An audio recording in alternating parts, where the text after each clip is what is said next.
इस सवाल में कहा गया है कि यदि एक्स वाई एक आव्यूह दिया गया है, ये इसके बराबर है, तो एक्स तथा वाई के मान ज्ञात करो।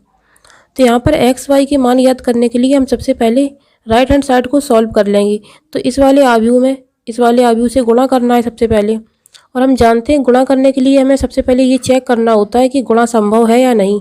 तो इसके लिए जो कंडीशन होती है वो होती है कि पहले आव्यूह में स्तंभों की संख्या और दूसरे आव्यूह में पंक्तियों की संख्या यदि आपस में बराबर है तो गुणा संभव होगा। तो यहाँ पर हम देख सकते हैं कि पहले आव्यूह में स्तंभों की संख्या 2 है और दूसरे आव्यूह में पंक्तियों की संख्या 2 है। इसका अर्थ ये होगा इन दोनों आव्यूह का गुणा संभव है।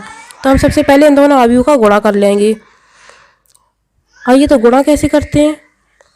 गुणा करने के लिए हम सबसे पहले पहली पंक्ति को उठाते हैं और उसका गुणा पहले कॉलम में करते हैं। तो यहाँ पर हम इसका गुणा इसमें करेंगे, तो 3 का गुणा 4 में करेंगे, 3 गुणे 4 हो जाएगा, प्लस का चिन्ह लगाएंगे, 4 का गुणा 2 में करेंगे तो 4 गुणे 2 हो जाएगा।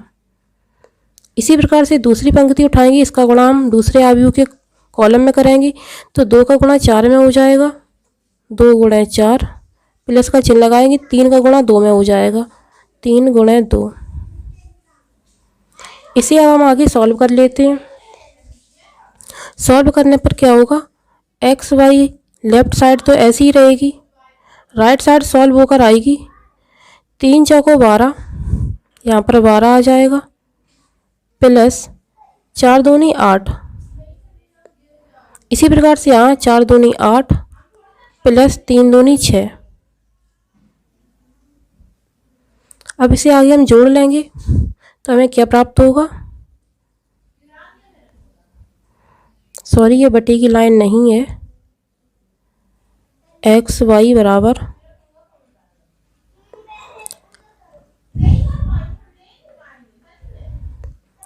ये दोनों जुड़ जाएंगी तो 12 8 20 हो जाएगा, और ये 8 और 6 14 हो जाएगा।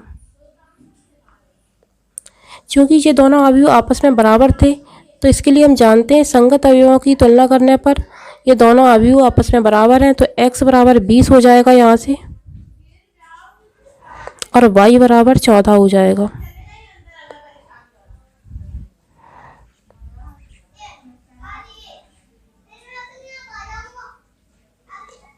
यहाँ हम लिख सकते हैं संगत अवयवों की तुलना करने पर, क्योंकि दोनों अवयव समान हैं, इसका अर्थ ये होगा कि दोनों अवयव बराबर दिए गए थे हमें सवाल में, इसलिए संगत अवयवों की तुलना करने पर x बराबर 20 और y बराबर 14 हो जाएगा।